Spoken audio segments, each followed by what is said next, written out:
पण मला असं वाटतं ना की तिथे उभं राहिल्यानंतर अर्धा माणूस दिसतच नाही आणि मग अर्धवट काहीतरी बोलण्यापेक्षा मग पूर्ण बोललेलं बरं. त्यात सगळ्यात खूप मोठी अडचण अशी आहे आम्ही काम करणारी लोक आहोत, त्यामुळे बोलणारे कमी. जरा व्याख्यान असं देण्याची ही माझी पहिलीच वेळ आहे. मी कधी आयुष्यात कोणाला व्याख्यान दिलेलं नाही आहे. मला असं वाटतं की अजूनपर्यंत ती वेळ माझ्यावर आलेली नव्हती. पण मी पण स्वामींचा भक्त आहे, त्यामुळे स्वामी समर्थांच्या कृपेने आज या व्याख्यानमालेमध्ये मला निमंत्रित केलं, त्याबद्दल तुम्हा सगळ्यांचे मनपूर्वक आभार. Thank you very much. मला पहिल्यांदा जेव्हा फोन आला की असं व्याख्यान आहे, त्याच्या अगोदरची एक लाईन अशी होती की हे व्याख्यान कारंजा गावात आहे. तर मला आधी कारंजा गाव फार माहिती नव्हतं, कारण मी घाटावरचा माणूस आहे. माझा आजोळ, वाई, पसरणी, सातारा, म्हणजे सातारा जिल्हा, वाई तालुका, पसरणी गाव, आणि माझं स्वतःचं गाव हे सांगली जिल्ह्यात आहे. त्यामुळे इकडे यायचं असेल तर आम्ही नाटकाच्या प्रयोगापुरते फक्त नागपूरला येतो. नागपूरचा प्रयोग संपल्यानंतर दुसऱ्या दिवशी अमरावतीत शो करतो, पुन्हा नागपूरला जातो आणि फ्लाईट पकडून आम्ही मुंबईला जातो. त्या व्यतिरिक्त कारंजा हे नाव ऐकल्यानंतर एक मात्र खरं की मी स्वामींचा भक्त असल्यामुळे काही एक स्पिरिच्युअल वाचन असतं, त्या वाचनामध्ये कारंजा या गावाबद्दल एवढं मात्र मला माहिती होतं की नृसिंह सरस्वतींचं हे जन्मस्थान आहे. मी तुम्हाला खरंच सांगतो, या एका गोष्टीवर आज मी 8.5-9 तासाचा गाडीने प्रवास करून इथपर्यंत आलेलो आहे. आणि मला इथे आल्यानंतर एक वाटतं की मला तुमचाच हेवा वाटायला लागलेला आहे की आम्हाला एवढं भाग्य कुठे हो. फारच भाग्यवान तुम्ही सगळे आहात, आणि तुमच्या रूपाने किंवा तुमच्या गावामुळे आज माझं इथे नृसिंह सरस्वतींचे इथे दर्शन झालं. मला इकडच्या सगळ्या पदाधिकाऱ्यांना थँक्यू व्हेरी मच. माझ्या आयुष्यातला सगळ्यात अविस्मरणीय दिवस आजचा असेल, कारण गुरुवार आहे, त्यात मला ती देवळातली पालखीसुद्धा मिळाली आणि मला भरून पावलं. मी आता मला असं वाटतं की आपण काही करत नाही, आपल्याकडून परमेश्वर करून घेत असतो. आज हे मगाशी बोलले ते बरोबर आहे. मला फ्रँकली सांगायचं तर ना, मला ना परिचय दिलेला आवडत नाही, अशासाठी की ना परिचय द्यायला लागलं ना की एकदम लाईफटाईम अचिव्हमेंट अवॉर्ड मिळाले की काय, असा एक भाग डोक्यात येतो. म्हणजे आता तुम्ही निवृत्ती घ्या आणि आता घरी जा, ह्याच्यानंतर तुम्ही काही काम बिम करू नका. ही सगळी नावं ऐकताना मला त्रास होतो याचा की हो, माझ्याकडून हे झालं, खरं तर मी हे माझ्याकडून झाल्यापेक्षा माझ्याकडून कोणीतरी करून घेतलं, मी पुढे काय करतो हे जास्त महत्त्वाचं आहे.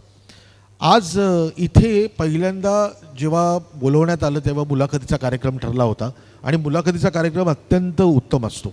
म्हणजे काय आहे की मुलाखतकार आपल्याला प्रश्न विचारतो आणि तेवढ्यापुरतं आपल्याला उत्तर द्यावं लागतं. आपण परत शांतपणे डोकं बाजूला ठेवून विचार करायचा, आता पुढचा प्रश्न काय येतो. अचानक ही गोष्ट जेव्हा येते की मुलाखत होणार नाही आणि तुम्हालाच फक्त आता इतका वेळ तुमच्याशी संवाद साधायचा आहे, त्यात 66 वर्ष तुमचं होतं आहे, त्यात 66 × 7 इतकी लोक जर इकडे व्याख्यानमालेत येऊन जात आहेत आणि आपले विचार मांडत आहेत, त्याच्यानंतर माझे विचार हे किती छोटे असतील याची जाणीव मला होते. आमचं क्षेत्र हे ग्लॅमरस आहे. आमचं क्षेत्र तुम्हाला बघायला खूप छान वाटतं, आणि ते बरोबरच आहे, कारण आम्ही TV वर दिसतो, आम्ही नाटकाच्या थिएटरमध्ये दिसतो, आम्ही पडद्यावर दिसतो. पण या ग्लॅमरच्या भोवती तुमच्या सगळ्या लोकांचे काहीतरी एक मनसुबे तयार होतात की हे काय मजेत असतील ना. तसं काही नसतं, काहीही नसतं. नुकताच माझा बाईपण भारी देवा नावाचा सिनेमा आला, महिलांना जास्त माहिती असेल, मला वाटतं इथे पण तो जोरदार चालला असेलच. आणि दुर्दैवाने तो सिनेमा खरं मी पुरुषांसाठी केला होता, त्या बायकांनी का बघितला मला अजून कळलेलं नाही. कारण बाईचं मन हे जर पुरुषांनी जाणलं तर खूप काही गोष्टी सोप्या होतील, असा एक थॉट त्या बाईपण भारी देवा नावाच्या सिनेमात होता. पण तो सिनेमा संपल्यानंतर आज 80 कोटीचा व्यवसाय त्या सिनेमाने या महाराष्ट्रात केला. पण फक्त बायकांनी बघितला म्हणून 80 कोटी केला, पुरुषांनी बघितला असता तर 160 कोटी झाला असता. त्यामुळे मी पुरुषांना पण विनंती करतो की याच्यापुढे कधी माझा सिनेमा आला आणि जर बाईचं नाव दिसलं तर लक्षात ठेवा तो पुरुषांनी केलेला आहे, तो पुरुषांसाठी पण आहे. पण हा सिनेमा झाल्यानंतर जेव्हा मी मागे वळून पुन्हा बघतो आणि मला स्वतःला जाणवतं की हो तो काल होता माझा, आज मला परत एकदा नव्याने काम करावं लागणार आहे आणि माझी कामाची सुरुवात ही शून्यापासूनच होणार आहे. कारण तुम्ही रसिक प्रेक्षक हे त्या केलेल्या कामाची पावती देत असता आणि तुमच्या अपेक्षांचा डोंगर आणखीन वाढत जातो. आता तुमच्या मनामध्ये हीच गोष्ट असेल की बायपणनंतर आता केदार शिंदे नवीन सिनेमा कोणता आणेल, तर तो कोणता आणेल याच्यासाठी जी डोकेफोड करावी लागते ती अत्यंत त्रासदायक आणि डिप्रेशन किंवा फ्रस्ट्रेटिंग असते असं मला वाटतं. प्रत्येक जण इथे आपल्या व्यवसायामध्ये मोठा आहे. मी तुमच्यासारखाच सर्वसामान्य माणूस आहे, कारण मी खूप सर्वसामान्य घरातून आलेला माणूस आहे. माझे वडील हे मिल वर्कर होते. माझ्या वडिलांनी जवळजवळ 28 वर्ष एका मिलमध्ये बॉयलर हा जॉब केला होता. सकाळी 4 वाजता जायचे आणि संध्याकाळी 3:30-4 वाजता ते घरी यायचे. त्यांचा या क्षेत्राशी सुताराम संबंध नाही. माझी आई ही घरात काम करणारी हाऊसमेकर आहे. तिला गाण्याची आवड आहे कारण ती शाहीर साबळेंची मुलगी होती. पण तिचं कुठलंच असं काही स्वप्न नव्हतं की मी मोठी काहीतरी गायिका होईन, मी काहीतरी हिरोईन होईन, असं काहीच नव्हतं. त्यामुळे मी एका सर्वसामान्य कुटुंबातून आलेला मुलगा आहे. आज या व्याख्यानमालेमध्ये मला जेव्हा विषय देण्यात आला की माझा कला प्रवास, तर मी म्हटलं अजून गाडीच पकडली नाही तर प्रवास कुठला सांगायचा आता. आत्ताशी गाडीमध्ये बसलो आहे, आत्ता गाडीला स्टार्टर मारला आहे. पण एक मात्र जे मला टप्पे वाटत आहेत की जे मला वाटत आहेत की तुम्हाला सांगावं असं वाटतं आहे, काही गोष्टी मी तुम्हाला परफॉर्म करून पण दाखवीन, तुम्ही त्याचा मनमुराद आनंद घ्याल असं मला निश्चित वाटतं. कारण काय आहे की आम्ही कलावंत हे एका चौकटीत बोलू शकत नाही. म्हणजे आमचं कसं आहे की उद्या एखादा इथे व्याख्यान देणारा माणूस असेल, कुठले व्याख्यान देताना तो खूप थिअरी सांगू शकेल. आम्ही प्रॅक्टिकल काम करणारी माणसं आहोत. जसं आम्हाला फील्डवर काम करण्याची सवय आहे. मी जर उद्या सकाळी शूटिंगला नाही गेलो तर मला कुठेतरी अस्वस्थ वाटत राहतं की अरे माझ्याकडून काही काम होतं आहे की नाही. मी जर एखाद्या नाटकाच्या तालमीला नाही गेलो तर मला असं वाटत राहतं की अरे मला काही येतं आहे की नाही. त्यामुळे ही जी भूक आहे काम करण्याची ती आम्हाला पुढचं चांगलं काम करण्यासाठी उद्युक्त करते किंवा आम्हाला प्रोत्साहन देते. मगाशी सांगितल्याप्रमाणे मी खूप एक सर्वसामान्य घरातला मुलगा. मला पायलट व्हायचं होतं, मला प्रचंड इच्छा होती. आणि 7वीत असताना मी भोसला मिलिटरी स्कूल आणि नॅशनल डिफेन्स अकॅडमी याच्या परीक्षाही पास झालो होतो. आणि मे महिन्याच्या सुट्टीमध्ये 1-2 महिन्याची सुट्टी होती. नेमकं त्याच वेळेस आमचा एक कार्यक्रम महाराष्ट्राची लोकधारा नावाचा होता. त्याच्यामध्ये अचानक मुलांची कमतरता भासू लागली आणि आमच्या आजोबांनी आम्हाला सांगितलं 2 महिने इकडे आहेस, नंतर तुला तिकडे जायचंच आहे, तर जरा कर काम. हा माणूस तिकडे जो वळला तो परत अबाउट टर्न करून कधी NDA किंवा भोसला मिलिटरी स्कूलला गेलाच नाही. मला आजही लहान मुलासारखं फॅसिनेशन आहे ना विमानात बसल्याचं आहे. माझ्या सगळ्या मित्रांना सगळ्यांना माहिती आहे मी शूटिंगला जात असेन, मी कुठल्या नाटकाच्या प्रयोगाला जात असेन आणि मी जर विमानात बसायला लागलो तर तिकीट दिल्यानंतर मी पहिली विंडो सीट मागतो आणि मी लहान मुलासारखा भांडतो. कारण मला टेक ऑफ आणि लँड ही 2 गोष्टी बघायला अत्यंत आवडतात, कारण ते माझं स्वप्न होतं. मला असं वाटत होतं की माझ्या हातामध्ये विमानाचं एक पूर्ण स्टेअरिंग असावं आणि मी टेक ऑफ करावा आणि लँड करावा. पण कधी काळी मला असं वाटलं नव्हतं की चित्रपट, नाटक किंवा सिरियल यांचं एक स्टेअरिंग माझ्या हातात येईल आणि असंख्य कलावंत माझ्या मागे बसलेले असतील आणि टेक ऑफ पण मीच घेईन आणि लँड पण मीच करेन. पण हे सगळं मी स्वामींची कृपा मानतो. कारण शेवटी माणूस म्हणून आम्ही कितीही यशस्वी असलो त्याच्यापेक्षा जास्त अयशस्वी असतो. म्हणजे ट्रॅक रेकॉर्ड बघायचा झाला तर तुम्हाला आश्चर्य वाटेल, माझं पहिलं ज्या गोष्टी केल्या आहेत त्या सगळ्या पडल्या आहेत. म्हणजे अगदीच तोंडावर पडलेल्या आहेत. माझं पहिलं नाटक पडलं आहे, माझी पहिली सिरियल पडली आहे. अगबाई यारेच्या नावाचा सिनेमा 100% लोकांना गाजला, आवडला, पण तो व्यवसाय करून देणारा सिनेमा नाही ठरला. किंवा जत्रा नावाचा सिनेमा सगळ्यांनी बघितला असेलच नाही. ते जत्रा कोंबडी पळाली माहिती असेल तुम्हाला. तर तो सिनेमा मी प्रोड्यूस केला होता आणि वयाच्या 33व्या वर्षी मी जवळजवळ 1,20,00,000 कर्जात होतो. आणि मला असं जाणवायला लागलं की यार आपल्याला काही जमतं आहे की नाही. तर अपयश ही एक गोष्ट आमच्याकडे ना एक टॅग म्हणूनच येत असते. तुम्हाला तर सगळं छान छान छान छान जेव्हा दिसतं तेव्हा एक मात्र असतं, त्याच्या मागे खूप मोठा काळोख असतो. आणि त्या काळोखामध्ये प्रवास करणं तेव्हाच सोपं असतं जेव्हा आपली स्पिरिच्युअल किंवा आध्यात्मिक बैठक ही उत्तम असेल. आज मी छातीठोकपणे सांगू शकतो, मी जर जिवंत आहे आणि मी जर तुमच्यासमोर उभा आहे किंवा बसलो आत्ता, पण मी उभा आहे याला कारणीभूत एकमेव माझे गुरु श्री स्वामी समर्थ. मी कधीही सगळ्या गोष्टी त्यांच्या पायी ठेवतो. मला असं वाटतं की ते माझ्याकडून ती गोष्ट करून घेतात. आता अंधश्रद्धा आणि श्रद्धा याच्यामधला एक हा प्रकार आहे. मी अंधश्रद्धाळू अजिबात नाही, पण मी श्रद्धाळू 100% आहे. मी कुठल्या बाबाला महाराजांना राईट पाय टाकायचा का किंवा लेफ्ट पाय टाकायचा का असं विचारून प्रवास करत नाही. माझ्या मनाला वाटेल ते करतो आणि निघताना फक्त स्वामींना सांगतो, मला सांभाळा, आता माझं सगळं जे काय आहे हे तुमच्या पायी आहे, तुम्ही ठरवायचं मला काय करायचं. आत्ता पण इथे पायरी चढताना मी एकच म्हटलं, स्वामी हे आयुष्यात पहिल्यांदा बसून किंवा उभं राहून मी जे काय बोलणार आहे हे आता तुम्ही बघा, हे कसं सक्सेसफुल करायचं. नाहीतर किती लोकांनी नंतर दुसऱ्या दिवशी या सगळ्या लोकांना सांगायचं कोण आणला होता तो माणूस, धड त्याला बोलता येईना, असं नको व्हायला. पण एक आहे, ही आध्यात्मिक बैठक, ही स्पिरिच्युअल बैठक ही प्रत्येक माणसाची असायला लागते. आणि म्हणूनच मला तुम्हा सगळ्या कारंजाच्या सगळ्या लोकांचा हेवा वाटतो की ही आध्यात्मिक बैठक इतकी सॉलिड तुमच्या गावामध्ये, इतकी इतकी काय म्हणतात पाळंमुळं त्याची कितकी घट्ट आहेत. त्यामुळेच का होईना आज 66 वर्ष एक उपक्रम, एक संस्था चालवते आणि कुठलाही अपेक्षा न करता घरचा टी व्ही सोडून, हातातला मोबाईल सोडून, या सगळ्या सोडून तुम्ही लोक एका माणसाला इथे बडबड त्याची ऐकण्यासाठी बसलेले आहात. याचं कौतुक करावं ना तेवढं थोडं आहे. सो मगाशी एक विषय राहिला की माझे आई वडील मिलवर्कर, माझी आई घरचे काम करणार. मी 2 दिवसाचं होतो तेव्हा माझ्या आजोबांनी म्हणजे शाहीर साबळ्यांनी मला त्यांच्या घरी आणलं. मी शाहीर साबळ्यांच्या घराण्यातला पहिला नातू. मुलीचा मुलगा असलो तरी हे पहिला नातू म्हणजे किती जवळचा असतो हे तुमच्यापैकी कित्येक लोकांना जाणवत असेल किंवा घरात बघत असतील की आजोबा आणि आजी हे आपल्या पहिल्या नातवाचे किती लाड करतात. तर ते लाड करण्यासाठी आणि खूप खूप काही देण्यासाठी 2 दिवसाचं असताना मला शाहिरांनी त्यांच्या घरी आणलं आणि पुढचे 23 वर्ष मी अगदी जवळ शाहीर साबळ्यांच्या राहिलो. त्यामुळेच का होईना मला या कलेबद्दल, मला सादरीकरणाबद्दल जे काही नॉलेज आहे, जे काही मी शिकलो आहे ते मी फक्त माझ्या आजोबांकडे बघून शिकलेलो आहे. कारण मी ना झोपलो ना, कारण मी असं झोपायचो खाली आणि बाबांचा असं बेड वर होता, त्यामुळे मी झोपताना पण मी माझ्या बाबांना बघायचो आणि मी उठताना पण मी बाबांनाच बघायचो. त्यामुळे आज जे काही मी करू शकतो आहे या क्षेत्रामध्ये त्याचं पूर्ण श्रेय हे माझ्या आजोबांना जातं.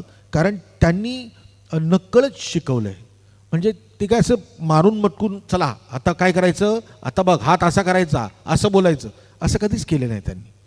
आता शाहीर साबळे कोण हे तुम्हा सगळ्यांनाच माहिती आहे. मी नुकतंच त्यांच्या जन्मशताब्दी वर्षानिमित्त महाराष्ट्र शाहीर नावाचा सिनेमा केला.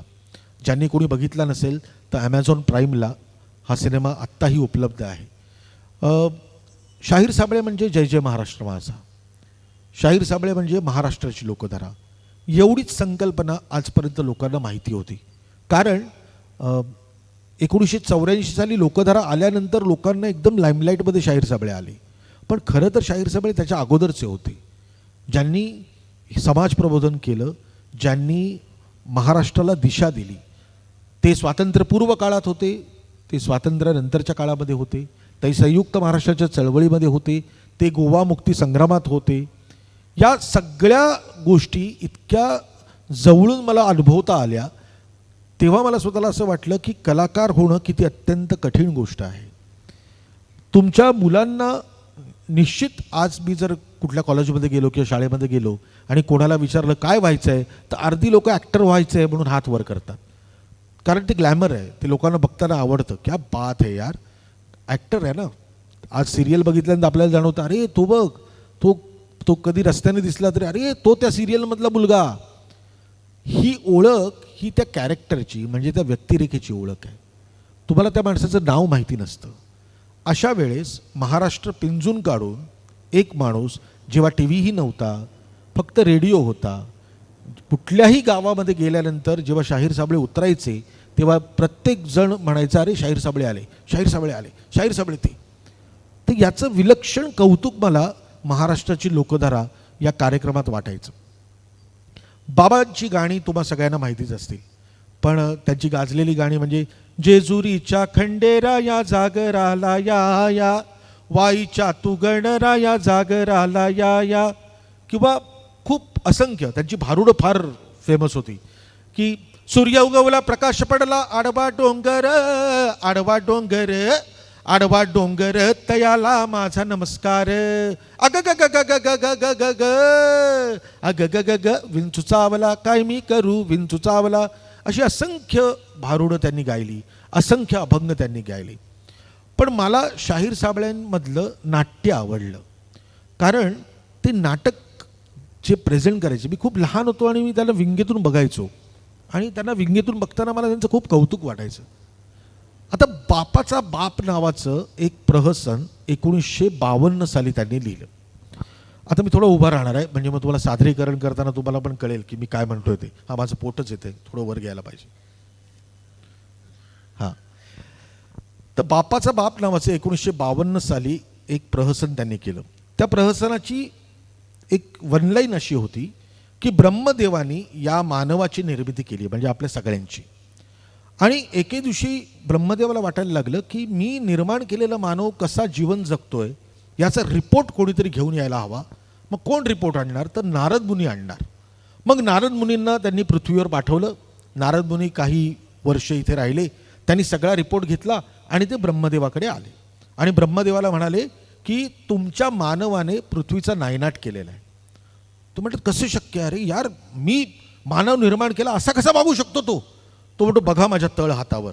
तो म्हणतो तळ हातावर मळ दिसतोय. नाही नाही, मळाकडे बघू नका, माझ्या तळमळीच्या बोलण्याकडे लक्ष द्या. तर नारद मुनी त्याला सांगतात, अरे देख तेरे संसार की हालत, अरे देख तेरे संसार की हालत, क्या हो गई भगवान कितना बदल गया इंसान. सूर्य चंद्र ग्रह गोल बिजली ही केली बंदीवान, इतना बदल गया इंसान. पाप पुण्य है कवड़ी कीमती, पाप पुण्य है कवड़ी कीमती, बटिक बनवली याने नीती.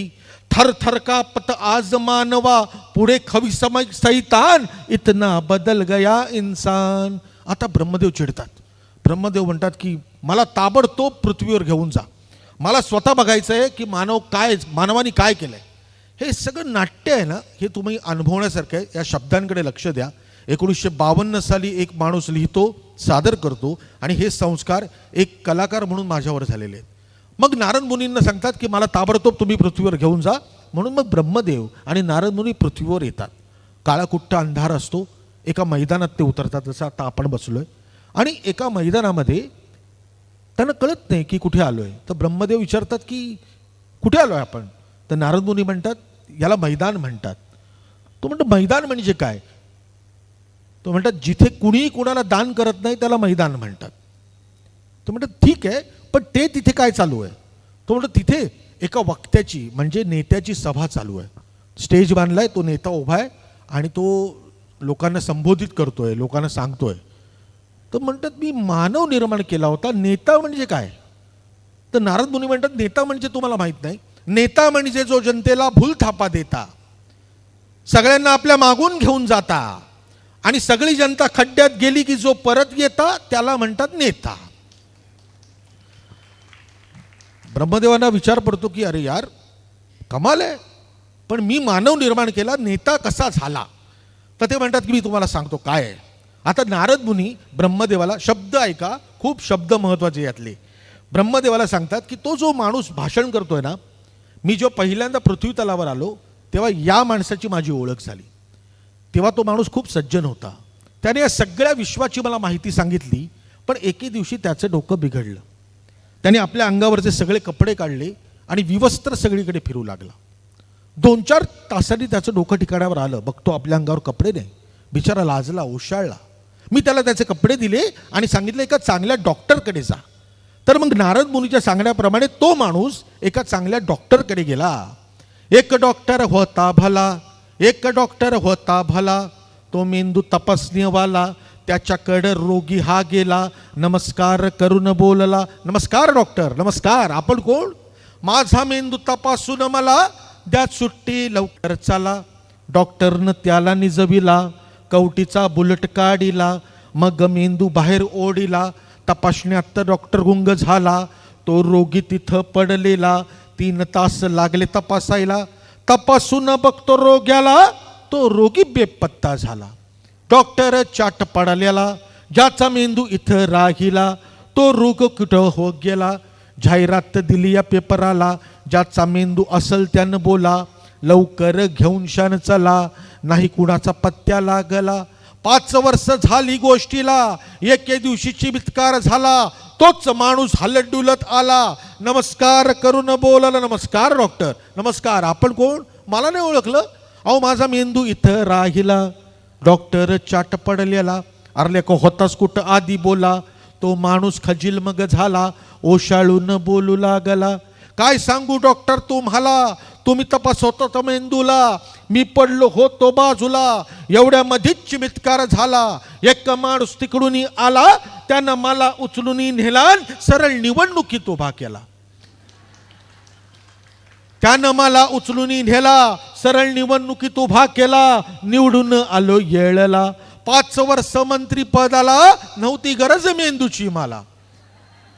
5 वर्ष मंत्री पदाला नव्हती गरज मेंदूची मला, पण आज चान्स त्यो गेला. द्यावा माझा मेंदू तुम्ही मला डॉक्टराने दादा, दादा रे जिर दाजी रे जीजी. लक्षात ठेवा, 1952 साली एक माणूस या पद्धतीचं एक लिहितो. आज 2023 साली आपण जेव्हा आजूबाजूला बघतोय किंवा टी व्ही लावल्यानंतर बघतोय, चित्र तेच आहे, काहीही बदल घडलेला नाही आहे. तर मग आपण काय म्हणायचं, आपण कपाळकरंटे आहोत का ते दूरदृष्टीचे होते? तर हा प्रश्न पडावा इतकी अलौकिक कला बघून बघून मी मोठा झालो.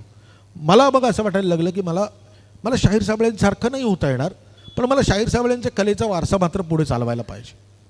असंच एक मुक्तनाट्य, खूप कमी लोकांना माहिती आहे ही गोष्ट, की 1960 साली संयुक्त महाराष्ट्र झाला, म्हणजे मुंबई महाराष्ट्राला मिळाली. आणि 1967 साली शाहीर साबळेंनी आंधळ दळतंय नावाचं एक मुक्तनाट्य लिहिलं. खरं सांगायचं तर शिवसेना ही संघटना या नाटकामुळे उभी राहिली. त्यावेळेस अत्यंत जवळचे आणि अत्यंत जिव्हाळ्याचे संबंध माननीय बाळासाहेब ठाकरे आणि शाहीर साबळेंचे होते. आता माझा जन्म 73चा आहे, पण मी खूप लहानपणापासून या सगळ्या गोष्टी घरात ऐकल्या. कारण बाबांचं असं म्हणणं होतं, शिवसेनेचं व्रत होतं 80% समाजकारण आणि 20% राजकारण. पुढे कालांतराने ते 20% राजकारणचं 80% राजकारण आणि 20% समाजकारण कधी झालं हे लोकांनाही कळलं नाही. आणि हे जेव्हा जाणवलं तेव्हा बाबा अलगद त्या संघटनेतून बाजूला झाले. पण सांगायचा मुद्दा असा आहे की 1967 साली मराठी माणूस मागे का या विषयावर एक मुक्तनाट्य त्यांनी लिहिलं, आंधळ दळते. एक कलावंत म्हणून, एक लेखक म्हणून, एक दिग्दर्शक म्हणून मला नेहमी हेवा वाटतो की अशी गोष्ट माझ्याकडून निर्माण कधी होईल. त्याच्यातली गाणी, त्याच्यातले जे काही वाक्य होती ती इतकी सॉलिड होती. आणि बरं, कुठल्याही जाती धर्माला शिव्या दिलेल्या नव्हत्या. त्यांचं असं म्हणणं होतं, मराठी माणूस कोण? जो या मातीवर, मग तो कुठल्याही जातीचा असो, धर्माचा असो, पंथाचा असो, जो या मातीवर, या महाराष्ट्रावर आपली माती, आपला महाराष्ट्र म्हणून प्रेम करतो, तो मराठी माणूस आहे. आपल्याकडे गडबड काय होते माहिती आहे ना, मराठी म्हटल्यानंतर अरे फक्त मराठी, नंतर मग ते सगळे बिगर मराठी. बरं, मराठ्यांमध्ये पण आता नाही, मराठी म्हटल्यानंतर कुणबी वेगळे आणि मग ब्राह्मण वेगळे, सगळे जातीपातीचं राजकारण करून आपण माणूस म्हणून जगत नाही होत की काय, असा एक विचार आज आजूबाजूला दिसतोय. आज मला फ्रस्ट्रेटिंग वाटतं, माझं बोलण्याचं व्यासपीठ नाही आणि मला पॉलिटिकली कुठलंच काही बोलायचं नाही आहे. पण एक मात्र माणूस म्हणून मला असं वाटतं की आरक्षण खरंच महत्त्वाचं आहे. माझं रक्षण करण्याला कोणीतरी कमी पडतंय की काय म्हणून आम्हाला लढवत आहेत की काय आरक्षणाच्या नावाने. पण एक मात्र खरं, या सगळ्या गोष्टींमध्ये आजची तरुण पिढी, आजची सगळी जी काही एक अस्वस्थता आपल्या सगळ्यांच्या आजूबाजूला आहे, ती अस्वस्थता 1967 साली पण होती. म्हणजे त्या गाण्याचे शब्द असे होते की मराठी असे आमुची माय बोली, आहा आज ती राजभाषा से, परी नोकरी आणि खोली मराठी खरा वारसा आज आम्हा नसे. मराठीच दमला उभारून इमला दुजा पायी नमला हे झाले कसे.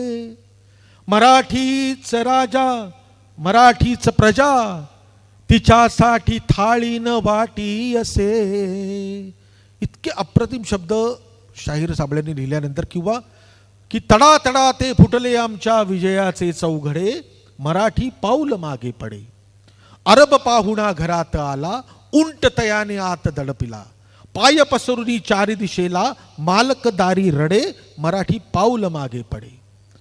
घरात आमुच्या आमुची परवड मानेवर परक्यांचे जोखड हा मालका नवसाचे बोकड आम्ही इतरांपुढे मराठी पाऊल मागे पडे. 1967 साली हा विचार शाहीर साबळेंनी जेव्हा मांडला असेल आणि तेव्हा एक महाराष्ट्र पेटवण्याचा प्रयत्न केला असेल त्यांच्या फक्त कलेच्या माध्यमातून, तर मग हे सगळं झिरपत झिरपत झिरपत झिरपत कुठे ना कुठेतरी आमच्या जीन्समध्ये पण येणार ना. 100% तेवढं काम आमच्याकडून होणार नाही. महाराष्ट्राचा विचार करण्याइतपत काम अजून तरी माझ्याकडून झालेलं नाही असं मला नेहमी वाटतं. पण त्याच्यातला पण प्रॉब्लेम काय माहिती ना, मागे मी एक सिरियल केली होती, तुम्हाला कोणाला लक्षात असेल की नाही मला माहीत नाही. 2005 साली घडले बिघडले नावाची एक सिरियल होती. तर त्या घडले बिघडलेमध्ये पॉलिटिकली ज्या ज्या गोष्टी घडत आहेत त्या सादर करायचो आम्ही सकाळी शूटिंग करायचो आणि संध्याकाळी 7:30 वाजता ती मालिकेचा भाग टेलिकास्ट व्हायचा. तेलगी प्रकरणामधली एक एपिसोड आम्ही टेलिकास्ट केला होता आणि त्या रात्री आमच्या ऑफिसवर आमच्या स्टुडिओवर दगड पडले होते. कारण काय झालं आहे की आजकाल ना चहापेक्षा किटल्याच गरम झालेले आहेत. म्हणजे नेत्यांपेक्षा कार्यकर्तेच खूप जोमात आहेत. म्हणजे त्यांना असं वाटायचं की आमच्या नेत्याला कळलं पाहिजे कार्यकर्ता किती तळागाळातला तुमच्याच मागे आहे. तर यामुळे सगळ्या गोष्टी अशा हेवायर झालेल्या आहेत. पण शाहीर साबळेंकडून हा कलेचा वारसा मिळाल्यानंतर मग माझा कला प्रवास सुरू झाला. कला प्रवास नाही म्हणू शकत, मी माझं एक धडपडत पाऊल टाकणं सुरू केलं. महाराष्ट्राची लोकधारामध्ये मी सामील झालो आणि मला अत्यंत आनंद होतो की माझे खूप महत्त्वाचे तुमची मुलं असतील आणि ती एक 17-18 वर्षांची असतील आणि तुम्हाला स्वतःला एक जाणवत असेल की त्या कालखंडामध्ये तुम्हाला जर योग्य मित्र मिळाले ना तर मग ना खूप सुकर आणि संपूर्ण होतं आयुष्य. माझं खूप भाग्य आहे की माझ्याकडे भरत जाधव, अंकुश चौधरी, अरुण कदम, संतोष पवार असे मित्र मला महाराष्ट्राची लोकधारामध्ये मिळाले. आणि मग आम्ही सगळ्यांनी ठरवलं की एकांकिका करायच्या. आता एकांकिका हा प्रकार किती लोकांना माहिती आहे मला माहीत नाही. तुम्ही 1-2 तासाचं नाटक बघत असता. एकांकिका म्हणजे 40 मिनिटाची एकांकिका असते आणि त्याच्यामध्ये आपण सादरीकरण करायचं आणि वेगवेगळ्या स्पर्धांमधून मग बक्षिसं मिळवायची. हा 91चा काळ होता जेव्हा 91ला मी पहिल्यांदा रंगमंचावर एक दिग्दर्शक म्हणून स्थिरावलो. आभास की भास नावाची माझी पहिली एकांकिका मी दिग्दर्शित केली आणि आम्हाला ना कोणीच लेखक मिळेना, कारण आमचा सगळा जो संघ होता तो सगळा पुरुषांचा होता. कारण रात्री 12 नंतर तालमीला कुठल्याच घरातली चांगली मुलगी आमच्याकडे यायची नाही, त्यामुळे आम्हाला मुलीच मिळायच्या नाहीत. त्यामुळे आमच्या सगळ्या एकांकिका हा स्त्रीपात्र विरहित होत्या. बरं, प्रॉब्लेम आमच्यामध्ये नव्हता. प्रॉब्लेम असा होता आम्ही लोकधाराचे प्रयोग करायचो. लोकधाराचा प्रयोग संपून आम्ही जेव्हा घरी यायचो तेव्हा तालीम सुरू करायचो सकाळपर्यंत. त्यामुळे अशी कोण मुलगी आमच्याबरोबर रात्रभर तालीम करणार आहे, म्हणून स्त्रीपात्र विरहित एकांकिकाला सुरुवात केली आणि हा एक प्रवास माझा सुरू झाला. असंख्य महाराष्ट्रातल्या स्पर्धांमध्ये मी एकांकिका केल्या. मी इंटर कॉलेजिएट म्हणजे आंतर महाविद्यालयीन एकांकिका केल्या ज्याच्यामध्ये भरघोस पारितोषिकं मी मिळवली. आणि मग एक काळ माझ्या आयुष्यातला आला जिथे मला व्यावसायिक नाटकात संधी मिळाली. मगाशी सांगितल्याप्रमाणे माझं पहिलं नाटक, थोडं पाणी पिऊ चालेल, पहिलं नाटक 1993 साली आलं, बॉम्ब ए मेरी जान. अगदी सोपं आपण म्हणतो ना बॉम्बे मेरी जान, तर ते बॉम्ब ए मेरी जान असं नावाचं मी एकांकिका केली होती. त्याचंच नाटक झालं. त्याच्यातलं 93 साली जेव्हा मुंबईत बॉम्बस्फोट झाले त्याच्यावर भाष्य करणारं ते नाटक होतं आणि ते विनोदी होतं. मगाशी सांगितल्याप्रमाणे 72 प्रयोगच झाले असतील आणि ते आटोपलं आणि मला काहीच कळेना मग काय करावं. मग आयुष्यामध्ये एक वेळ अशी आली की जिथे आमच्यासारखे आम्हीच नावाचं नाटक आलं. त्यानंतर मी मनोमनी नावाचं नाटक केलं मोहन जोशी यांच्याबरोबर. पण तुम्हा सगळ्यांना परिचित असलेलं एक नाटक मी आत्ता सांगेन की जे मी 98 साली लिहिलं आणि दिग्दर्शित केलं. त्याचं नाव आहे श्रीमंत दामोदर पंत. माहिती असेल तुम्हा सगळ्यांना. दामू आला किंवा व्हिडिओवर खूप वेळा लोकांना ते बघितलेलं आहे. मला आजही लोकांचे फोन येतात की आमचा मूल जेवायचं नाही तेव्हा आम्ही श्रीमंत दामोदर पंत लावून द्यायचो आणि तो जेवायचा. तर म्हटलं अरे जेवणासाठीच नाटक नव्हतं केलं. पण श्रीमंत दामोदर पंत या नाटकामुळे लोकांपर्यंत मी चांगल्या पद्धतीने पोचलो आणि माझ्या आयुष्यातला एक कलाटणी देणारा काळ असा होता ज्याचं नाव आहे सही रे सही. आता सही रे सही हे 2002 साली आलेलं नाटक. आमचं काय होतं माहिती आहे ना, आम्ही लेखक दिग्दर्शक हे माणसे हेरत असतो. म्हणजे आज मी सकाळपासून 1-2 वाजल्यापासून तुमच्याबरोबर असेन सगळ्या माझ्या तुमच्या इकडच्या पदाधिकाऱ्यांबरोबर. पण कसं असतं आम्ही शांत जरी असलो ना तरी माणूस कसा बोलतो, माणसाचे हावभाव कसे आहेत, माणसाचं काय म्हणणं आहे, माणूस उभा कसा राहतो, माणूस विचार करताना सतत आमचं एक डोकं चालू असतं बॅक ऑफ द माइंड. आणि मग एक कॅरेक्टर कुठेतरी आपण डोक्यात ठेवतो की अरे यार हे कॅरेक्टर खूप छान आहे आणि हे कॅरेक्टर कुठेतरी वापरता येईल. तर गलगले नावाचं कॅरेक्टर जे सही रे सहीमधलं आहे ते पुण्यात सापडलेलं कॅरेक्टर आहे. मी आणि भरत जाधव आम्ही दोघंही बालगंधर्वच्या बाहेर उभे होतो आणि आम्हाला रस्ता क्रॉस करायचा होता आणि आमच्या बाजूला एक माणूस होता आणि तो बोलायला लागला आणि आम्हाला कळेना दोघांना की कोणाशी बोलतोय. पण तो बोलत असा होता की गलगले गलगले चला चला चला 1 2 3 गलगले उजवीकडे बघा शाब्बास. गलगलीने उजवीकडे बघितले गाडी येते मागे मागे मागे. तर आम्हाला ना कळेना हा कोणाशी बोलतोय आणि मग हळूहळू जाणवायला लागलं की तो स्वतःशी बोलतोय. तर लक्षात ठेवा कॅरेक्टर्स आहेत ना हे तुम्हाला सापडत जातात. हे असं कोणी तुम्हाला आणून देत नाहीत. बुद्धिबळ किती लोक खेळले तिथे. बुद्धिबळ माहिती आहे. प्लीज जरा इंटरॅक्ट करूया आपण. माहिती आहे का सगळ्यांना नक्की. म्हणजे बुद्धिबळ म्हणजे बुद्धीचा गेम आहे म्हणून विचारतो. बुद्धिबळ खेळले असतील चला, खेळले नसाल तर बघितलंच असेल.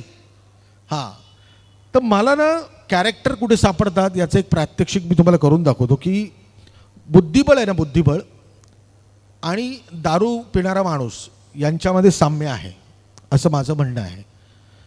कारण बुद्धिबळात तुम्ही जेव्हा पट मांडलेला असतो त्या बुद्धिबळामध्ये पट मांडताना ते सगळ्या प्यादी असतात, घोडे असतात, उंट असतात, राजा असतो, वजीर असतो, माहिती आहे ना. तर दारू पिणारा माणूस आणि हे सगळ्या सोंगट्या यांच्यामध्ये साम्य आहे. म्हणजे कसं असतं, छोटंसं उदाहरण, कॅरेक्टर कसं सापडतं बघा की एक पेग पिणारा माणूस, एक पेग म्हणजे 60-90 किती झेपेल एवढा. आता हळूहळू लोक खुलायला लागले तर आता लोकांना आपलं वाटायला लागलं काहीतरी व्याख्यान सुरू आहे. तर एक पेग पिणारा माणूस असतो ना हा बुद्धिबळामधल्या प्याद्यासारखा असतो. म्हणजे तो एक घर चालतो, चेहऱ्यावर भाव असतात मी प्यालोच नाही आणि शांतपणे तो घरी जातो. 2 पेग पिणारा माणूस असतो ना हा उंटासारखा असतो. म्हणजे तो असा तिरपा थोडासा चालतो, मग परत असं तिरपा चालतो. 3 पेग पिणारा माणूस असतो ना हा घोडा असतो.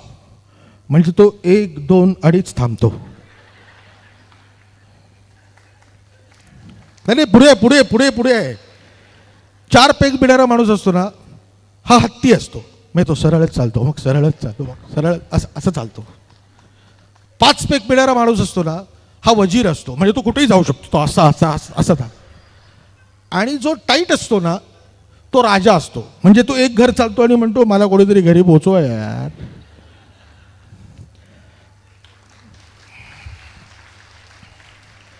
आज जेवढ्या कोणी आमच्या वहिनी वगैरे आल्या असतील, आज घरी गेल्यानंतर अगं बाई उंटा आला,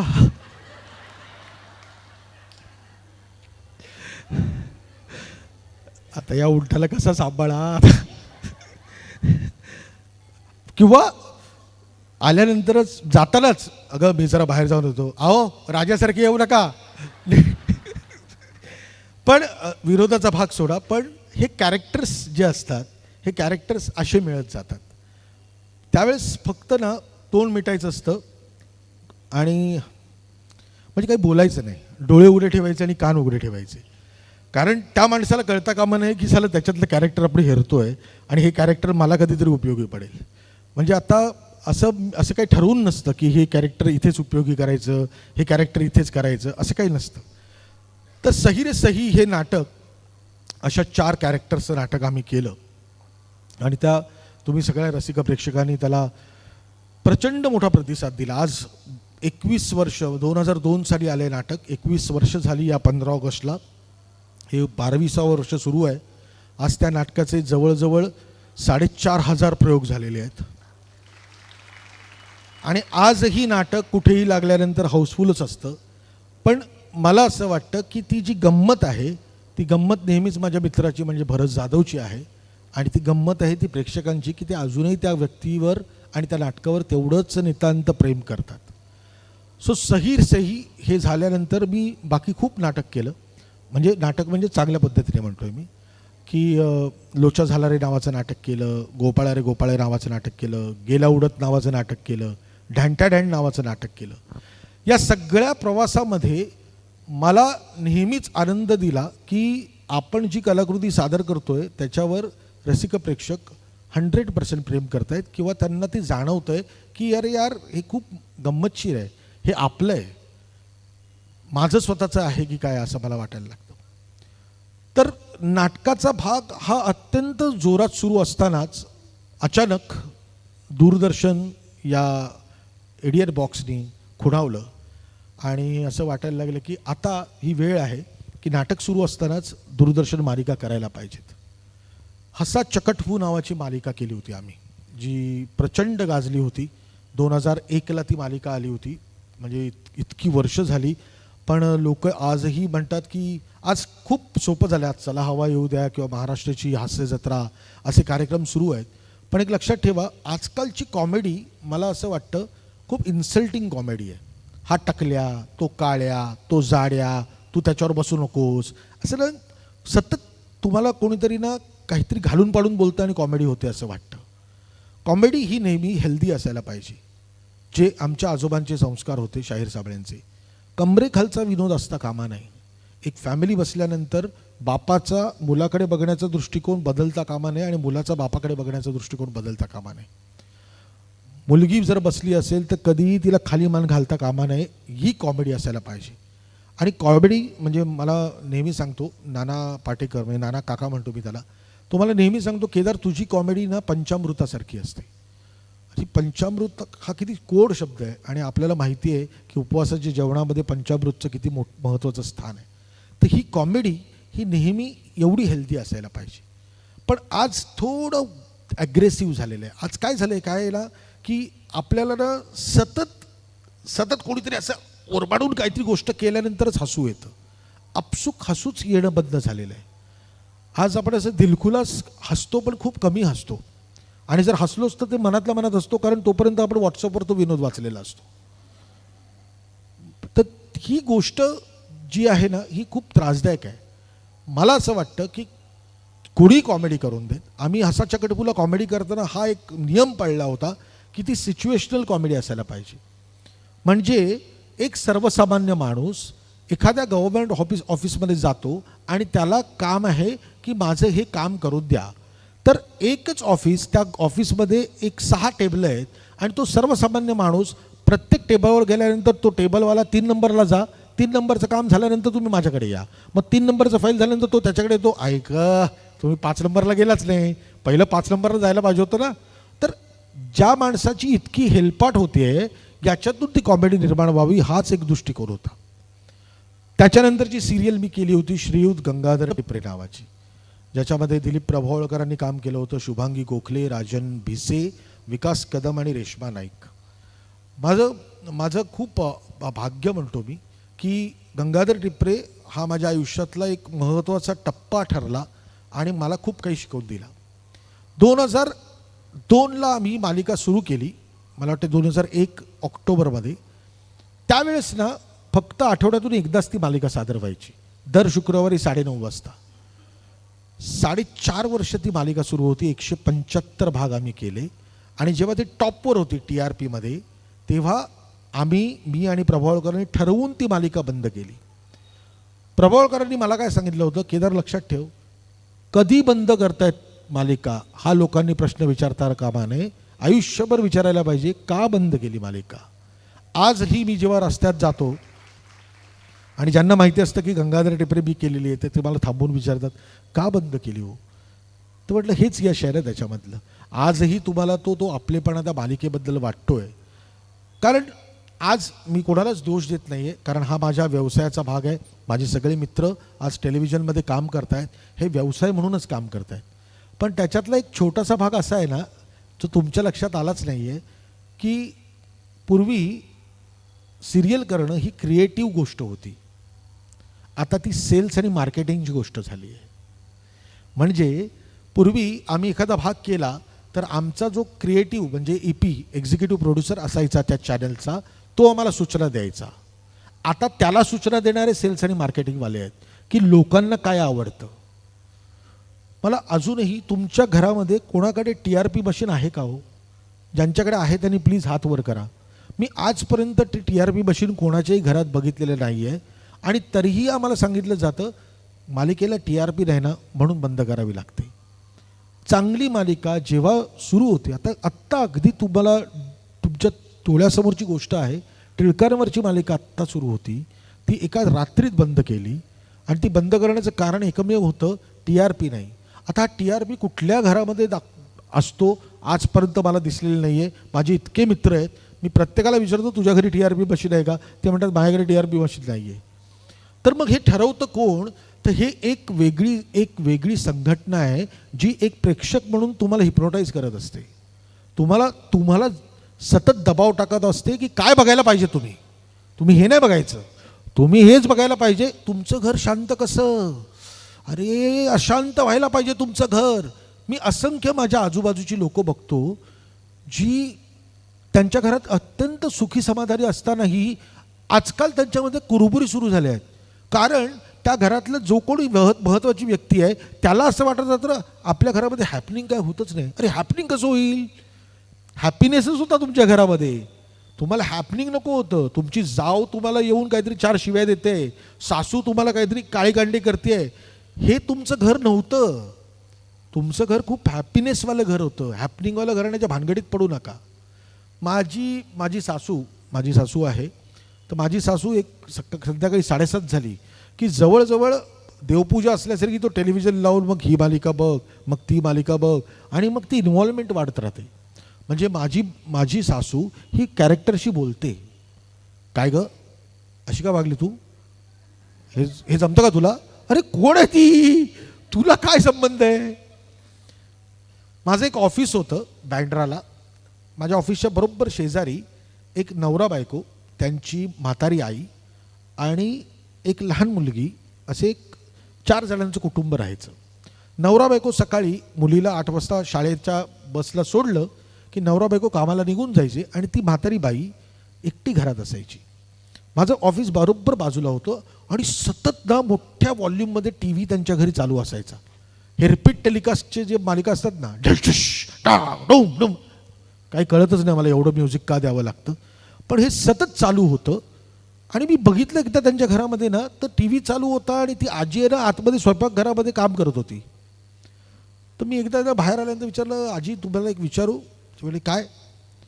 तुम्ही टेलिव्हिजनचा आवाज किती ठेवायचा हा तुमचा पॉईंट आहे, पण तुम्ही असं टेलिव्हिजन ऑन ठेवून तुम्ही काम करता, तुमचं लक्ष असतं? खूप त्रासदायक उत्तर दिलं. आणि जे उत्तर मला अजूनही लागलेलं आहे ते म्हणाले, काय केदार, घरात कोणी बोलायला नाही ना, तो असं TV लागलेला असतो ना, असं वाटत होतं कोणीतरी आपल्याशी बोलतं आहे. तर मला असं चर्र झालं माझ्या छातीमध्ये की अरे यार, ही अवस्था आहे. आणि ही अवस्था आपल्या प्रत्येक घरामध्ये आहे. विषयांतर नाही आहे, पण ही कुठे ना कुठेतरी आम्ही पण त्याला कारणीभूत आहोत एक कलावंत म्हणून, की आम्ही या सगळ्या गोष्टी पैशांच्या मागे लागून करतो आहे आणि तुमच्या माथी मारतोय कारण आमचा व्यवसाय आहे आणि तुम्ही ती गोष्ट बघताय, हे आम्हाला कोणीतरी सांगताय की हेच आवडतं, हे असंच असायला पाहिजे म्हणून आम्ही ते सादर करतोय. किंवा घरातून बघा ना, म्हणजे मी कधीतरी आमच्या घरामध्ये, आत्ताच्या घरामध्ये आहे हॉलमध्ये टी व्ही, कारण 25 वर्षाची माझी मुलगी झाली. पण पूर्वी मी जेव्हा त्याच्या अगोदरच्या घरामध्ये राहायचो आणि जेव्हा माझी शाळेत मुलगी होती, आम्ही आमच्या हॉलमध्ये टी व्हीच ठेवला नव्हता. तर मला प्रत्येकजण विचारतो, एवढा मोठा हॉल, टी व्ही नाही आहे? गरज नाही आहे. माझ्या रूममध्ये टी व्ही आहे, बेडरूममध्ये, मुलीच्या रूममध्ये टी व्ही आहे, बेडरूममध्ये. आम्हाला हॉलमध्ये टी व्ही नको आहे, कारण रोज सकाळी कामावर जाताना एक पाऊण तास मी दोघींना समोर बसून वेगवेगळ्या विषयावर बोलायचो आणि अजूनही बोलतो, भलत्या गोष्टींवर, काही संबंधच नाही. म्हणजे मी माझ्या नाटकाबद्दल बोलणार नाही, सिनेमाबद्दल बोलणार नाही, पण मी हे काय झालं ते असं पाऊण तास बोलतो आणि घरी आल्यानंतर कितीही रात्र झाली तरीही त्यांना समोर बसून पुन्हा पाऊण तास बोलतो की आज दिवसभरामध्ये काय झालं. संवादच नाही राहिला ना आपला. आज तुम्ही जेव्हा घरी जात असाल तेव्हा तुम्हाला जाणवत असेल की घरी गेल्या गेल्या बायको एक फोन घेऊन बसलेली असते, नवरा एक फोन घेऊन बसलेला असतो, मुलं एक फोन घेऊन बसले. कधी कधी मला वाटतं हे एकमेकांनाच मेसेज करतायत की काय. आई पाठवत असेल काय जेवणार, नवरा म्हणेल बघ तू काय जमलं तर वाढ, मुलगा म्हणतो मला नको जेवायला, मला पिझ्झा पाहिजे. अरे हे चित्र आज प्रत्येक घरामध्ये आहे आणि हे चित्र हे भयावह चित्र आहे आणि याला कारणीभूत जेवढे ऑडियन्स म्हणून तुम्ही असाल तेवढेच कलावंत म्हणून आम्ही पण आहोत. आम्ही तुमच्या मनोरंजनाची भूक भागवत नसावं म्हणून कदाचित तुम्ही इथे जास्त रमत असाल. त्याच्यानंतरचा टप्पा, त्या सिरियलचा टप्पा खूप चालला, खूप काही गोष्टी झाल्या माझ्याकडून आणि मग तो सिनेमावर आला. 2004 साली आलेला अगबाई अरेच्चा हा सिनेमा. मला माझे मित्र राज ठाकरे म्हणतात बायका तुला जाम फळतात. तर मी म्हटलं हो तेच आहे, मला असं वाटतं, कारण माझ्या पहिल्या सिनेमामध्ये त्या पुरुषाला बायकांच्या मनातलं ऐकू येतं. ही एक इंग्लिश फिल्म होती, व्हॉट वुमन वॉन्ट्स नावाची, मेल गिब्सनची. ही एक गोष्ट मी बघितली आणि मला असं वाटलं की याचं मराठीकरण जास्त चांगलं वाटेल, कारण प्रत्येक पुरुषाला आजही मनापासून असं वाटतं त्याला बायकांच्या मनात चालतं काय यार, काय असतं यांच्या मनामध्ये, काय विचार करत असतात या, असं प्रत्येक पुरुषाला वाटतं, जे मलाही वाटतं. पण ते सिनेमामध्ये करताना एक अत्यंत वेगळा विषय मांडण्याचा प्रयत्न केला की जिथे तो एकदमच बायकांविषयी तिरस्कार करणारा माणूस आणि अचानक देवी त्याला शक्ती देते आणि त्याला बायकांच्या मनातलं ऐकू येतं आणि मग घटना काय घडतात हे तुम्ही आता सिनेमामध्ये बघितलेलेच असेल. अप्रतिम गाणी अजय अतुलची. आमचं पहिला सिनेमा होता आमचा आणि उत्तम भट्टी जमल्यानंतर अगबाई अरेच्चा सादर झाला. अगबाई अरेच्च्या नंतर मी केला जत्रा, यंदा कर्तव्य, असंख्य सिनेमे झाले. पण मला खरं सांगू का, आत्ता या सगळ्या म्हणजे अख्ख्या प्रवासामध्ये मला असं वाटतं दोन गोष्टी आहेत. म्हणजे आपण शाळेमध्ये शिकलो, BC म्हणजे बिफोर क्राइस्ट आणि AC म्हणजे आफ्टर क्राइस्ट. तसंच आहे, बिफोर करोना, आफ्टर करोना, म्हणजे BC आणि AC आहे. कारण पूर्वी जेव्हा करोना यायचा होता त्याच्या अगोदर आपण किती दिलखुलासपणे चित्रपट बघायला जायचो, आपण नाटक बघायला जायचो आणि अचानक आपल्याला सवयच मोडली आणि आपल्याला असं वाटायला लागलं की अरे मी माझ्या घरी बसलेली बरी, कुठे जायचो, काय व्हायचं नको. या सगळ्या गोष्टींचा परिणाम आमच्या व्यवसायावर पहिल्यांदा आला. तुम्हाला खरंच सांगतो, आमचे लोक देशोधडीला लागले आहेत. कारण जेव्हा करोना आला तेव्हा पहिला धंदा बंद होणारा आमचा होता आणि करोना गेल्यानंतर सगळ्यात शेवटी उघडणारा धंदा आमचा होता. आज जे काही सेविंग्स आमचे पण होते तेही गेले. मदत तरी आम्ही किती करणार. आम्ही, आणि बरं इथे रडगाडं नाही आहे, पण तुम्हाला जाणीव करून देणं आहे की खूप टफ आहे. एक या कलेच्या माध्यमातून काम करणं अत्यंत टफ काम आहे. ते असं उठलो आणि आपण सक्सेसफुल झालो अशी गोष्ट नाही होत आहे. आज गाडी दिसते, आज ग्लॅबर दिसतं, आज घर दिसतं, आज पैसा दिसतो, हे सगळं आहे. पण त्यामागे असंख्य वर्ष, जेव्हा 3 वर्ष काम नव्हतं तेव्हा मला माहिती होतं की माझ्या घरामध्ये काय चाललं आहे. देवाच्या दयेने 2 वेळ जेवणाचा काहीच प्रॉब्लेम नव्हता. पण मग माझ्या बाजूचे, माझ्या बरोबरचे लोक जे माझे असिस्टंट होते त्यांची घरं पण मला सांभाळणं गरजेचं होतं, कारण ते रोज माझ्यावर काम करतात. अशी 10 लोकं जरी मी सांभाळत असलो तर या 10 लोकांची घरं सांभाळणं पण माझंच काम होतं. पण करोनानंतर आपल्या तुमच्या सगळ्यांच्या मानसिकतेमध्ये जो बदल झाला तेच एक डोक्यात शिरून का होईना मी बाईपण भारी देवा नावाचा सिनेमा केला.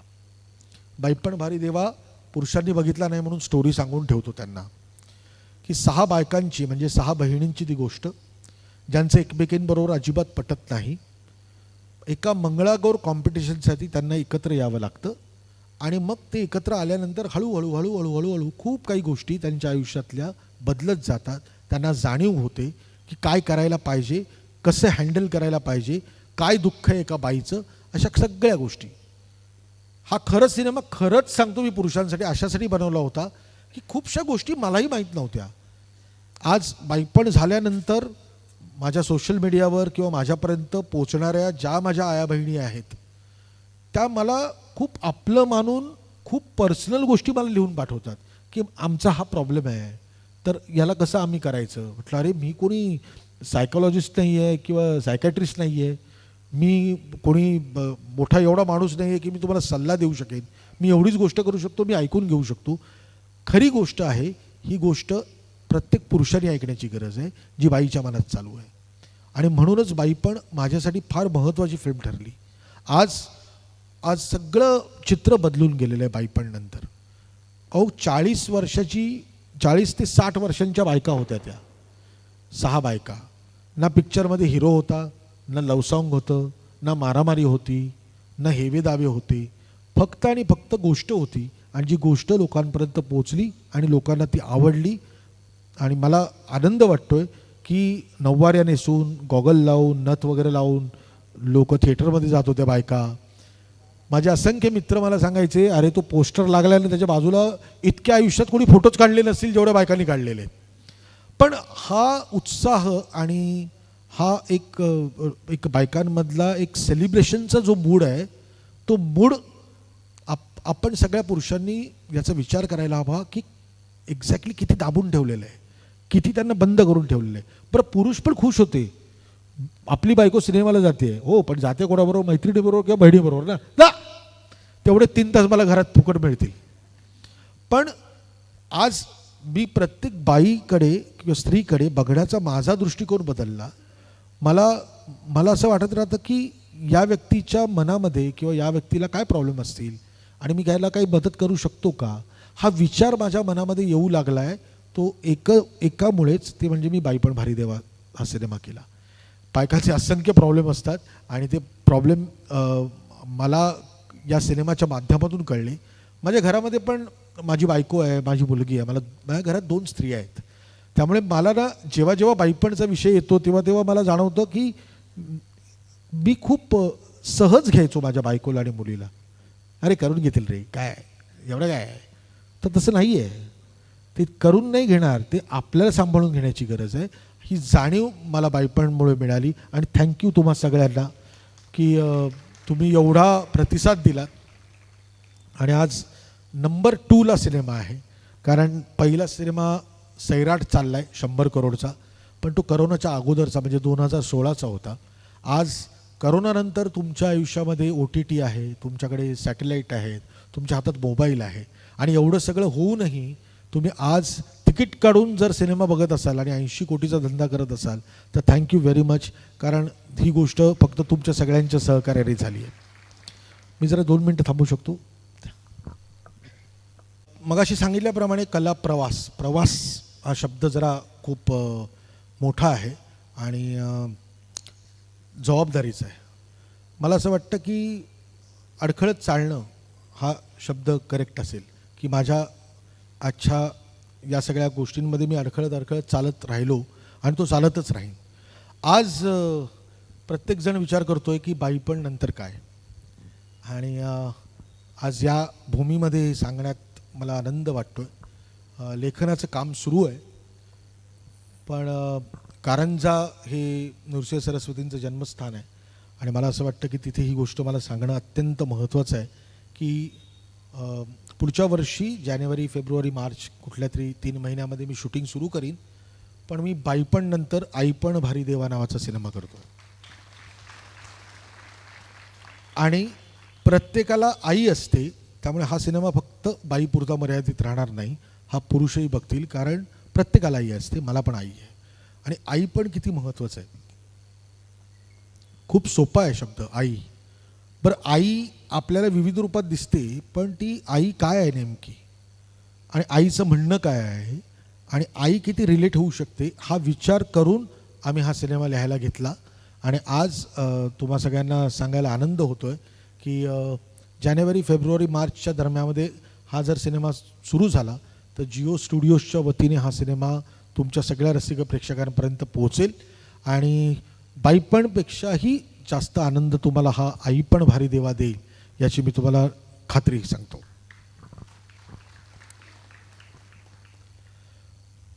मला असं वाटतं की हे आता मी जवळजवळ 1 तासाच्या वर बोलतो आहे, तर मला असं वाटतं की हा जो अख्खा एक ट्रॅव्हल आहे माझ्या आयुष्यातला, हा रसिक प्रेक्षकांच्या प्रेमामुळे आहे. मी कुठे ना कुठेतरी असं समजतो की मी देणं लागतो रसिकांचं. माझ्या आजोबांनी माझ्यावर जे संस्कार केले ते माझ्यामध्ये झिरपले आणि मी काम करायला सुरुवात केली.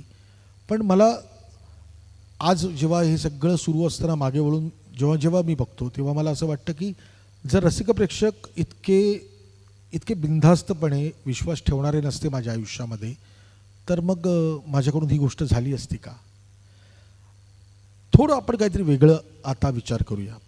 म्हणजे व्याख्यान मालिकेमध्ये एक माणूस बोलतो आणि तुम्हाला तुमच्या काही गोष्टी सांगण्याचा प्रयत्न करतो. बरं, मी थोडासा ना बोलणारा नाही, मी करून घेणारा माणूस आहे. तर मी एक छोटंसं एक काहीतरी एक प्रकार आपण एक सगळे मिळून करूया असं मला वाटतं. सगळे म्हणजे तुमच्यापैकी ठराविक लोक ज्यांना वाटेल. मला असं वाटतं ना, प्रत्येकामध्ये ना एक ॲक्टर दडलेला असतो. आणि प्रत्येकामध्ये म्हणजे आता साधी गोष्ट की घरातली बाई पण ॲक्ट्रेस असते, असं माझं ठाम मत आहे. म्हणजे घरामध्ये जर सून असेल तर सासू जेव्हा सुनेला म्हणते अगं चहा देतेस का, तर मग सून स्वयंपाकघरात जाते, आणते हां, मेली मरतच नाही कधी, काय होते. ही एक ॲक्टिंगची एक वेगळी भाग आहे, एक वेगळं ॲक्टिंग आहे. ही ॲक्टिंग स्कूल आहे. फक्त आम्ही या स्टेजवर तो अभिनय करतो आणि तुम्ही ते प्रेक्षक म्हणून बघत असता, पण घराघरामध्ये हे अभिनेते असतात.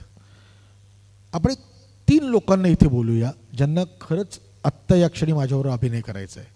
जे कोणी असतील असे 3 लोक ज्यांनी यावं. अरे वा, आता एक कोणीतरी लेडी यावी प्लीज. कोणाची इच्छा आहे? या, वा वा, टाळ्यांच्या गजरात त्यांचं स्वागत करूया.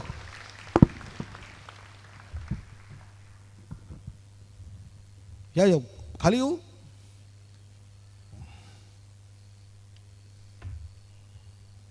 एक नोंद घेतलेला सब्जेक्ट असेल की एक माणूस आला आणि त्यांनी आणखीन 3 व्याख्याते इकडे उभे केले आणि 4 जण मिळून व्याख्यान द्यायला लागले. आपलं नाव सर? प्रमोद. माईक आपल्याला दिलाय. प्रमोद चव्हाण. काय करता आपण? काय नाही, म्युझिशियन आहे. बस काय नाही, म्युझिशियन आहे. हो. म्हणजे नाही काय, म्हणजे काय वाजवता? नाही दुसऱ्यांची वाजवता माहिती आहे, पण काय गातो मी. गाता? हां. कुठलं गाता तुम्ही गाणं? तुम्ही म्हणाल का ना तुम्ही प्लीज, मला आवडेल 1-2 ओळी तुमच्या आवाजात. आज मी सांगितलं आपलं व्याख्यान तुमचं सुरू झालं. आता फक्त तुम्हाला ह्याच्यानंतर कधी हे बोलवणार नाही आहेत. 66व्या व्याख्यानामध्येच तुमचं चाललंय. बिंदास्त.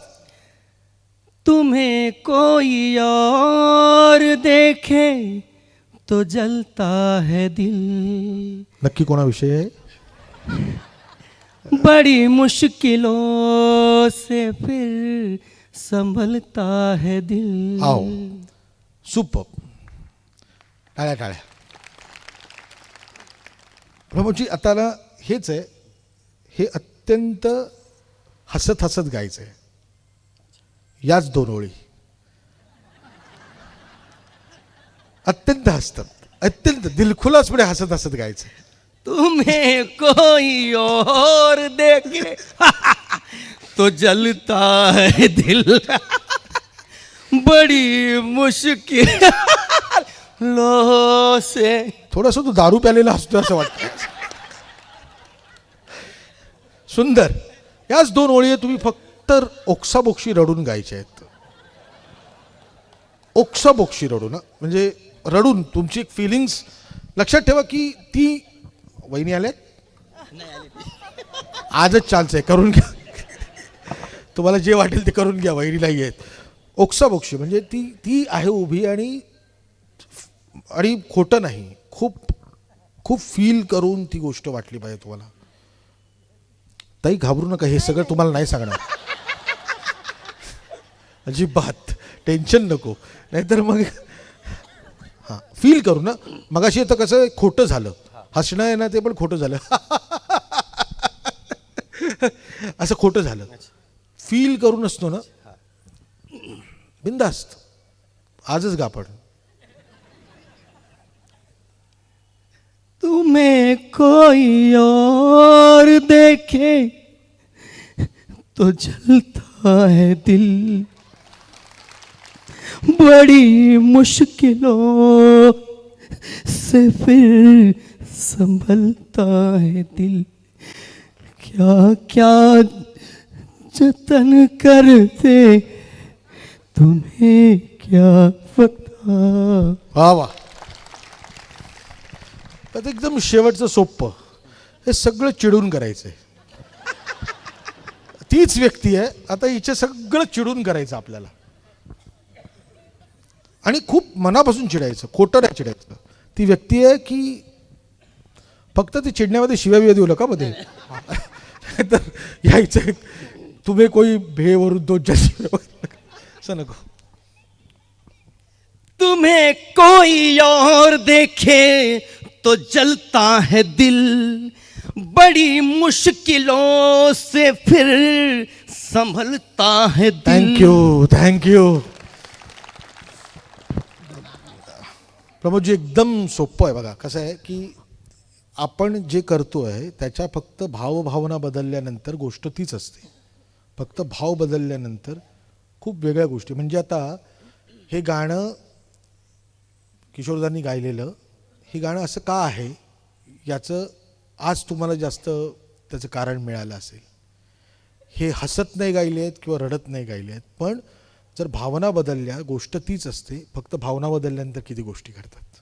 Thank you Pramod ji, thank you very much. हो प्लीज. येत आहे मुंबईला? बोला. ताई नाव? राधा मोहन मुरकुटे. रिटायर्ड शिक्षिका आहे पण टायर्ड नाही. ओ क्या बात है. आधी मी तर इतका हात धरला होता, रिटायर्ड शिक्षिका म्हणलं तर काढला. पण मला तुमचं कौतुक अशासाठी वाटलं की जेव्हा मी सांगितलं की या म्हटल्यानंतर बिनधास्त तुम्ही ज्या आल्यात. किंवा ते जन्म इथला आहे. शिक्षकांना कोणीच नाही अडवू शकत. हजरजबाबीपणा प्रत्येक शिक्षिकेमध्ये एकदम भरलेला आहे. ताई एकदम सोपं की तुम्हाला कुठली कविता येते? कुठलीही कविता. म्हणजे तुम्हाला ट्विंकल ट्विंकल लिटिल स्टार येत असेल ना तरी मला सांगा. Twinkle twinkle little star, how I wonder what you are. मी कोण आहे इतके 1 तास सांगून पण मला ताई थोडंसं कळलं असेल मी कोण आहे 1 तासावर. छान. म्हणजे ही कविता येते. आता एकदम एकदम म्हणजे काय म्हणतात त्याला, आपलं वय, सॉरी वय विचारू नये पण तरी सुद्धा वय फक्त 16. 16. हां 16. 16.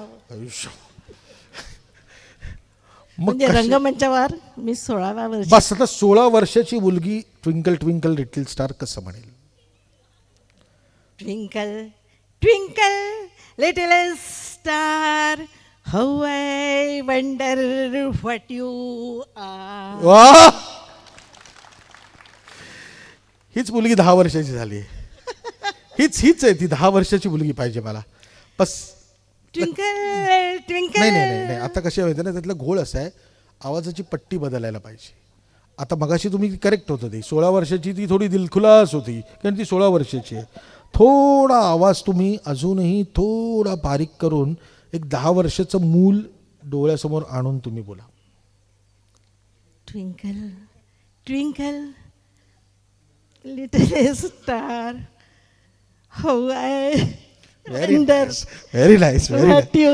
सुपर. टाळ्या टाळ्या. नाईस. ताई ही आता 60ची झाली. 63. नाही नाही, ही मुलगी जी होती ना ती आता 60ची. ताईंनी मला स्वतःचं घर हे सांगून टाकलं. आता 60ची असली ही मुलगी, दात नाही आहेत तोंडामध्ये. कविता तीच आहे. नाही तुमची नाही, तुमचे दात आहेत पण त्या मुलीचे त्या बाईचे दात नाही आहेत 60चे. आणि एकदम सोपं आहे त्याला. म्हणजे हे ही जी असते ना गोष्ट, हॅलो, ही जी गोष्ट असते ना बघा, हे बघा माझ्याकडे बघा.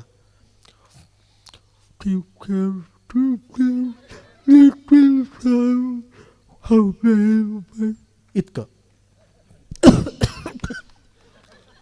ट्विंकल ट्विंकल दात दिसत आहेत. How I wonder. Thank you thank you ताई, थँक्यू. तुम्ही इथपर्यंत आला तरी इतकं दिलखुलासपणे करताय. जोरात टाळ्या यांच्या असेल please. Thank you thank you very much. तेरा क्या होगा कालिया. या आपण नाही चालू. हॅलो, मी शिवाजी गायकवाड, माझे सैनिक, आता शेतकरी आहे मी. बापरे, पहले जवान था, अभी किसान हूँ. क्या बात है. जय जवान जय किसान. जब भी बुढ़ा भी हो जाऊंगा तभी जवान ही कहेंगे मेरे लोग. चला काय डायलॉग आहे. थँक मला यू. तर असं वाटतं की ना खरं तर नवाजुद्दीन वगैरे उगाच फिरतायत मुंबईत. जवळजवळ हे यायला पाहिजेत असं आहे. पण तुमचे खूप आभार की तुम्ही इथे बिनधास्त आलात. आणि काय रे काय आपल्याला काय वेगळं करायचं नाही आहे की मी पोलीसवाला आहे असं समजायचं. तुमच्याकडे हात बाईक ठेवा, मी इथे पोलीसवाला आहे, तुम्ही माझ्याकडे येता आणि या मैदानाचं नाव जे आहे ते मला विचारायचं आणि मी तुम्हाला रस्ता सांगणार. तुम्ही एक सर्वसामान्य माणूस आहात, मी पोलीसवाला आहे, माझ्याकडे यायचं, मला पत्ता विचारायचं आणि मी तुम्हाला सांगेन की इकडून राईटला जायचं. ओके, या तिथून मागून या चालत चालत. आता तुमचं नाव काय. शिवाजीराव गायकवाड. शिवाजीराव गायकवाड. अरे रे, रजनीकांत. तुमच्या कारंजामध्ये रजनीकांत आहेत. ओके फाईन, एकदम नॉर्मल जो माणूस असेल तो या. नमस्कार सर. नमस्कार. मला शिवाजीनगरला जायचं आहे, तुम्ही रस्ता सांगू शकाल मला. एक काम करा ना, तुम्ही इथून सरळ गेलात ना की लेफ्ट घ्या आणि सरळ चालत जा.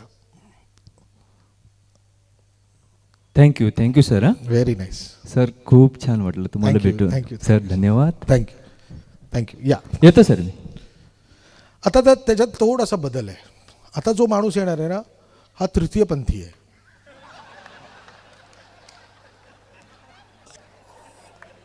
पत्ता मलाच विचारायचा आहे. आणि तो तृतीयपंथी म्हणजे तो उगाच असा नाच्यासारखा चालणारा नाही. त्याच्या नाजूक हालचाली आहेत, त्या हालचालीमधून तो येऊन मला फक्त पत्ता विचारतोय. ओके, बिंदास बोलून विचारा ना, काहीच प्रॉब्लेम नाही. पण ना नाचा करू नका, म्हणजे नाच्यासारखं याची गरज नाही. या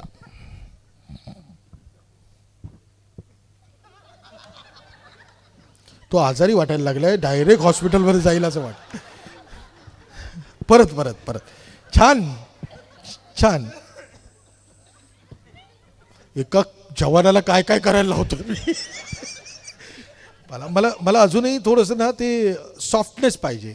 तुम्ही खूप हार्ड, म्हणजे कारगिलला जायची गरज नाही, तुम्ही आपलं करंजाच्या बाजारपेठेत गेला तरी चालेल, इतके सॉफ्टली या माझ्याकडे चालत.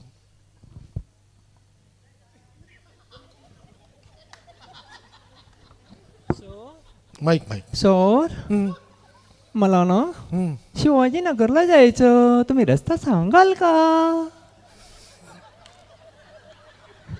घरचे कोणी आलेत. हा नाही ना, वाचलाय तुम्ही आज, बाकी काही नाही. मला फक्त एवढंच सांगायचं होतं की तो जो माणूस आहे तो जर तृतीयपंथी असेल ना तर तो येताना सरळच येईल, तो जाऊन उभा राहील.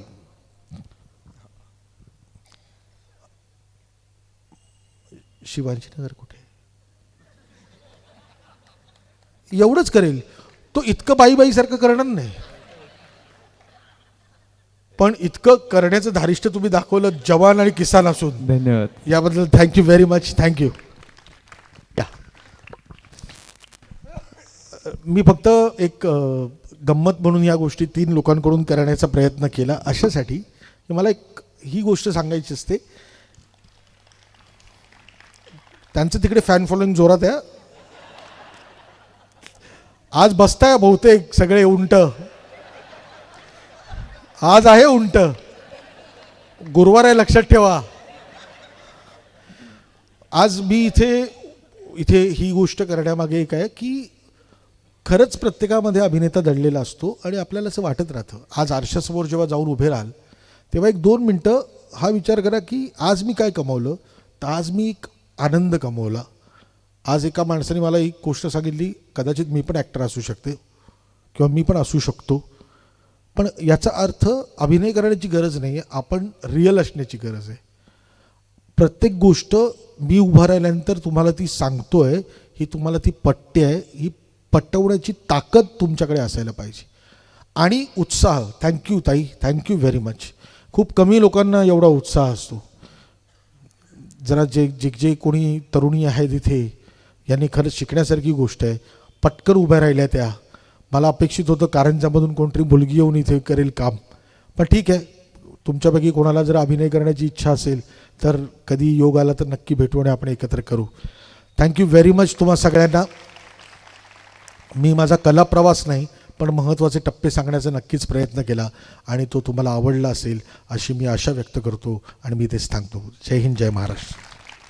हसत खेळत आणि मजेशीर पद्धतीने सरांनी आपला जीवन प्रवास आपल्यासमोर विशद केला आणि आपल्यालाही जाणीव झाली की खरं तर जर कलावंत नसते तर आपलं जीवन किती नीरस झालं असतं. कलावंतांशिवाय खरंच आपलं जीवन खूप नीरस असेल. उत्तम दर्जाचे नाटकं किंवा चित्रपट हे मानवी जीवनातल्या तुंबलेल्या आयुष्यालाही प्रवाहित करू शकतात आणि म्हणून या 9 रसांचा आविष्कार करणाऱ्या आणि हा आविष्कार करण्यात निष्णात असणाऱ्या सर्व कलावंतांना माझा मानाचा मुजरा. यानंतर मी आभार प्रदर्शनासाठी श्री सचिन ताथोळ यांना आमंत्रित करतो.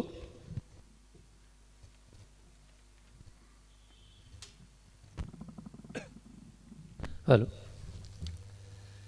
शाहीर साबळे यांचे नातू म्हणून सुरू झालेला हा प्रवास आणि त्या प्रवासातील विविध टप्पे जसे महाविद्यालयीन जीवनातून सुरू झालेल्या एकांकिका, त्यानंतर सही रे सही, गंगाधर टिपरे, अगबाई अरेच्या आणि आता आलेला बाईपण भारी देवा या चित्रपटात मिळालेला यश, अशा या विनोदी आणि अनोख्या प्रवासाचं अतिशय मंत्रमुग्धपणे आपणा सर्वांना सरांनी केलेलं आहे.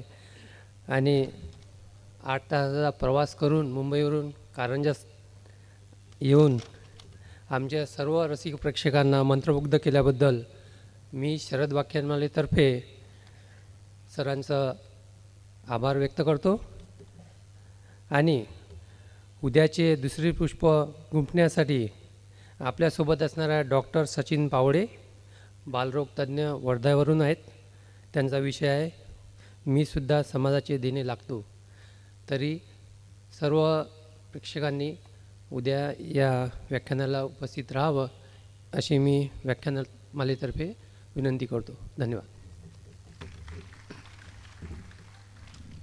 सर्व श्रोत्यांना विनंती आहे की ज्यांना आपली देणगी जमा करायची आहे तिथे आपल्या गेटजवळ श्री माहितकर सर आणि श्री धनस्कर सर वर्गणी गोळा करत आहेत. कृपया तिथे ज्यांना जमा करायचे त्यांनी करावी. यानंतर शारदा स्तवनासाठी मी श्री निशिकांत परळीकर यांना आमंत्रित करतो. सर्वांनी जागेवर उभं राहावं.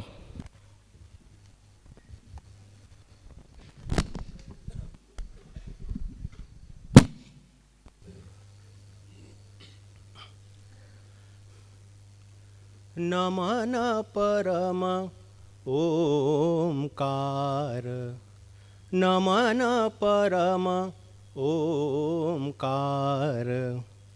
सुखद वरद निर्गुणा सर्वदा शारदा मंगला पावना. नमन परम ओंकार.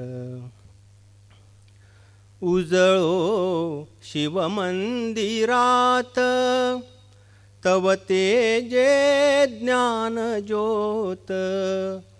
उजळो शिवमंदिरात तव तेजे ज्ञान ज्योत. तमसो मा ज्योतिर्गमय, तमसो मा ज्योतिर्गमय. देयशा आशिषा ही तुला प्रार्थना. नमन परम ओंकार. जनमानस सरस तुझे सदन हंस वाहिनी. तव प्रतिभा दिव्य फुलो येथ वाग्विलासिनी. ज्ञानयज्ञ करुणी यज्ञ जन तृषार्थ तोषवी. ज्ञानयज्ञ करुणी यज्ञ जन तृषार्थ तोषवी. दे सदा दिव्यता आमुचा जीवना.